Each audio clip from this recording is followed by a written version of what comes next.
Hello everybody. 여러분 안녕하세요. 사회적 기업 국제 포럼에 이렇게 참여하게 되어서 무척 기쁘게 생각합니다. 행사 주최 측과 또 모든 관계자분들 저를 초대해 주셔서 감사합니다. 사회적 기업이라는 틀 안에 있으시고 앞서 이야기도 들으셔서 유너스 교수님에 대해서는 분명히 알고 계실 텐데요. 제 이름은 요한 노기에입니다. 저는 유너스 교수님과 함께 유너스 스포츠 허브라는 단체를 설립하였습니다. 저희는 유너스 교수님의 거대한 네트워크를 통해 150개 이상 국가의 스포츠 산업에 존재하는 사람들의 문제를 해결하기 위한 서비스를 제공합니다. 이를 위해 저희는 스포츠 산업에서 사회적 기업을 홍보하고 단체의 사회적 사업을 지원하고 사회적 기업인들의 공동체를 지원합니다. 저희가 하는 일을 소개하고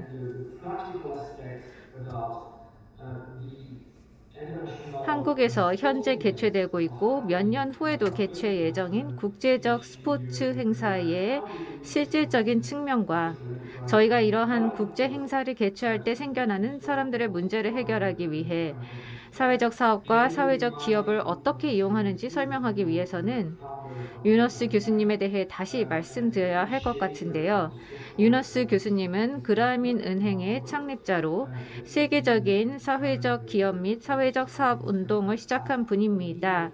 사회적 사업이라는 개념을 문제를 해결하는 사업이라고 정의해 오셨고 직접 구축한 사회적 사업만 해도 60개가 넘습니다. 방글라데시에서 구축된 이러한 사회적 사업 중 많은 사업이 국가 단위의 대규모 사업입니다. 안전한 식수에 대한 접근성, 병원 간호사 부족, 통신에 대한 접근성 부족 등 여러분이 생각하실 수 있는 모든 분야에서 방글라데시 사람들이 겪는 문제를 해결하기 위해 구축되었죠.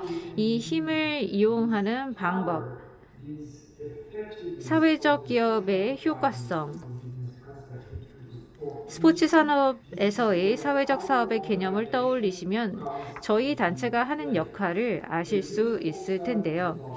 유너스 스포츠 허브는 스포츠 산업 내 문제 해결을 위해 존재하고 이는 스포츠 산업에서 저희가 가지고 있는 영향력이 있기에 가능합니다. 우리는 스포츠 산업에 존재하는 문제들을 생각할 때 발생하는 큰 문제들을 떠올리는데 그 이유는 스포츠도 완벽하지 않기 때문에 다른 부분과 다를 바 없는 문제들을 가지고 있어서입니다. 스포츠에서의 성평등을 생각해 보면 별로 좋지 않죠. 경기장에서의 인종차별이나 사회의 단면이라고 할 수 있는 부의 분배에 대해 생각해 보면 소수의 선수들은 엄청난 액수의 돈을 버는 반면 대부분의 선수들은 선수 생활을 할 때나 퇴직 후에 재정적으로 힘든 시간을 보냅니다. 저희는 사회적 기업의 개념을 이용해 스포츠 산업 내 이러한 문제들을 해결하는 프로그램을 개발하고 있습니다.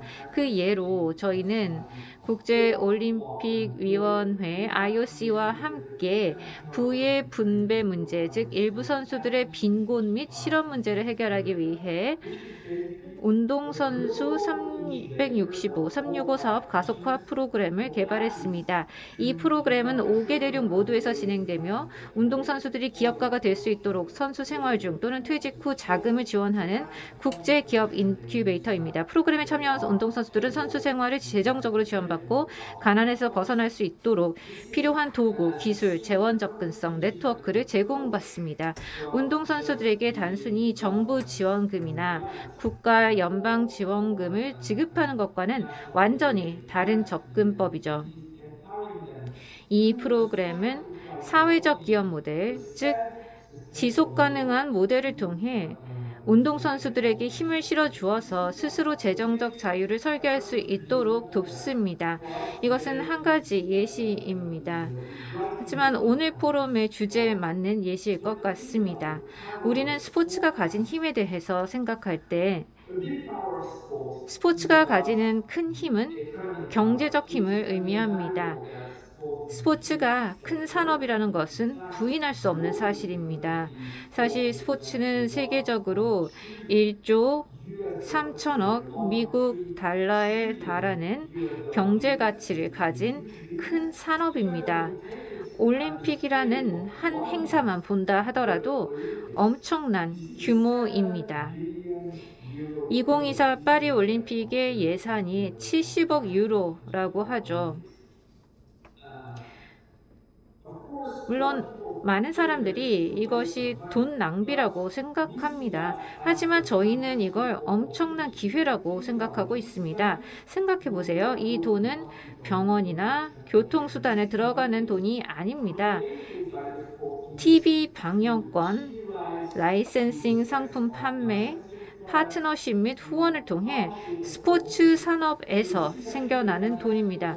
올림픽은 우리가 겪는 문제를 해결할 수 있는 엄청난 기회인 거죠.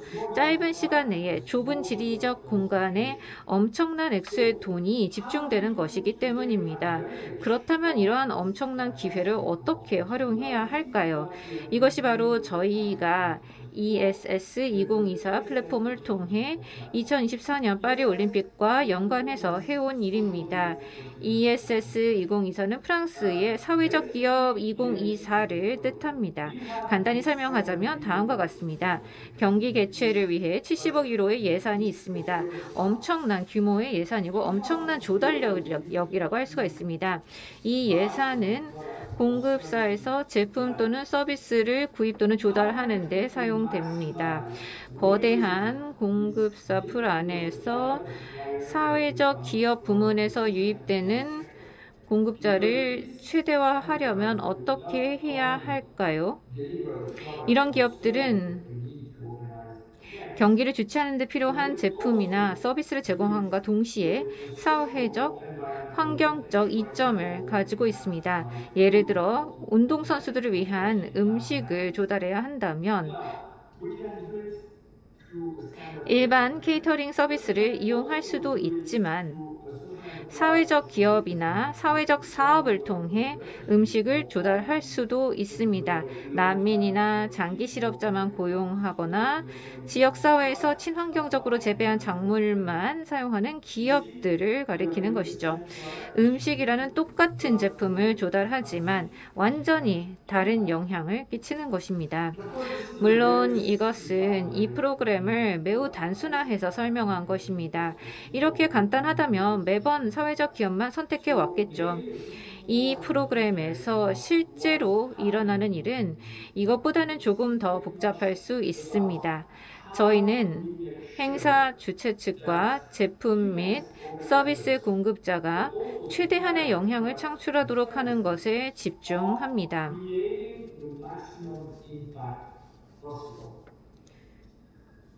물론 많은 경우에 높은 전문성이 요구됩니다. 재정적으로 뒷받침이 되고 큰 행사를 진행해 본 경험이 있는 대형 공급사가 필요하죠. 모든 상황에서 사회적 기업이 직접적으로 시장에 기여를 하거나 사회적 기업들이 모여 더 큰 세력이 되어서 계약을 따낼 수 있도록 해야 하는 것은 아닙니다. 유효한 선택지로 그 두 가지가 있지만 저희가 제시하고 싶은 또 다른 선택지는 경험이 있는 대기업과 소규모 소기업 간의 협력을 이끌어내는 것입니다. 이것이 매우 흥미로운 부분인데요. 우선 작은 사회적 기업이 수주를 했다고 생각을 해보십시오. 단기적으로는 어느 정도 수익을 낼 수 있기에 좋은 일이라고 할 수 있습니다.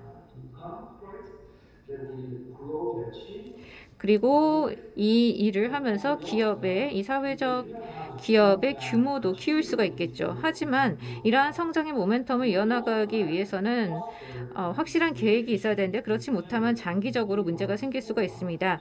그래서 큰 기업과 작은 사회적 기업 간의 관계를 형성하고자 합니다. 연결해주고자 하는 것이죠. 이를 통해 사회적 기업에 대한 안전성을 부여할 뿐만 아니라 올림픽을 기회로 하여 이 사회적 기업과 대기업이 함께 일하기 시작하면 행사가 끝난 후에도 계속 협력할 확률을 높일 수 있습니다. 그 이유는 대기업들이 사회적 기업과 협력하면 이점이 있다라는 것을 인지하게 되면서 그 이점을 어떻게 누릴 수 있는지 파악하고 사회적 기업의 고객에게 새로운 서비스를 제안할 수 있기 때문입니다. ESS 2024 프로그램은 이런 내용을 주축으로 합니다. 이는 사회적 기업에 투입되는 예산 금액으로 나타나게 됩니다. ESS 2024 프로그램은 첫째로 지역에 있는 모든 소상공인, 사회적 사업과 사회적 기업, 존재하는 모든 행사 기회에 대해 홍보하는 역할을 합니다. 이를 위해서는 강한 개입과 참여가 필요하기도 합니다. 많은 사회적 기업들이 종종 이러한 경기의 개최를 탄소 발자국이나 행사의 사회적 영향을 이유로 반대하기 때문에 개입은 저희 단체의 아주 중요한 역할입니다. 이런 생태계를 알리는 역할도 있지만 둘째로는 조달과 행사 주최 측에 대한 지원과 관련한 역할이 있습니다. 행사 입찰 계약서에 포함될 수 있는 실제 해결책이자 실제로 경기를 위해 제품이나 서비스를 제공할 수 있는 지역의 사회적 사업과 사회적 혁신의 발굴이 그 역할입니다.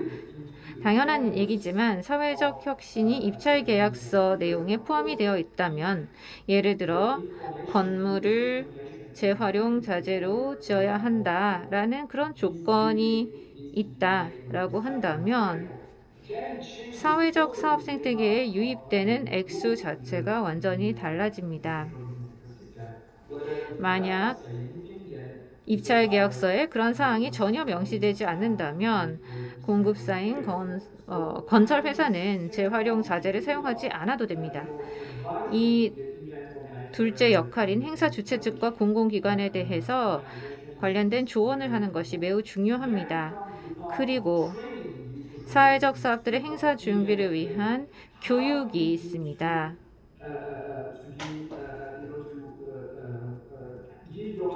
입찰 계약서에 대해서 어떤 답변을 준비해야 되는가, 주최 측과 협상하기 위해 무엇을 하는가, 행사를 진행하기 위해 무엇을 하는가에 대한 답을 제공하는 주기적인 정기적인 교육 프로그램은 모든 사회적 사업들이 행사 준비를 할 수 있도록 돕습니다. 이것은 사회적 사업에 특권을 주기 위한 것이 아닙니다. 최선을 다해 준비될 수 있도록 그들에게 필요한 모든 도구를 제공하는 것입니다. 이런 사업에게 시장을 공짜로 주는 것도 아닙니다. 저희는 대형 공급사와 경쟁하게 될 테니 준비되어 있어야 한다라고 말을 하는 것입니다. 그런 마음가짐입니다. 마지막으로 모든 협업을 용이하게 하기 위한 것입니다. 앞서 말씀드린 것처럼 여기서 협업은 사회적 기업 간 협업, 사회적 기업과 행사 주체에 많은 경험을 가지고 있는 대기업 간 협업을 의미합니다. 결국엔 관계, 이러한 연결점이 중요하기 때문입니다. 이것은 매우 그동안 성공적으로 귀결되기도 했습니다. 파리에서는 현재 이 프로그램이 중반 정도까지만 진행되었지만 저희는 이미 매우 좋은 결과를 보았습니다. 우선 벌써 150개의 입찰 계약이 사회적 기업들에게 돌아갔습니다. 계약권의 15% 이상, 아니 입찰 계약을 딴 수주한 컨소시엄의 15% 이상이 사회적 사업 또는 사회적 기업을 포함하고 있습니다. 더 흥미로운 것은 프로그램에 관심을 가진 사람들이 누구인가 하는 것이죠. 현재 3,500개가 넘는 사회적 사업이 저희 플랫폼에 등록되어 있고요. 이것을 보면 사람들이 포용적이고 지속가능한 행사가 현재 존재하며 앞으로도 개최될 것이다 라는 사실에 점점 더 노출되고 있다는 것을 시사합니다. 18,000명의 사람들이 저희 뉴스레터를 구독하고 계시고 이를 통해 개인도 유입되고 있음을 알 수 있습니다. 제가 뭐 시간만 있다면 이 프로그램에 대해서 1시간 내내 더 이야기할 수도 있을 텐데요. 여기서 매우 흥미로운 점은 모두 아시다시피 한국에서 열리는 2024 강원 동계 청소년 올림픽이 다가오고 있다는 점입니다. 2024 강원 동계 청소년 올림픽이 지역사회 주민들에게 이익이 돌아가는 포용적이고 지속 가능한 행사가 되도록 하기 위한 이런 노력에 함께하여 한국을 지원하게 된 것을 기쁘게 생각합니다.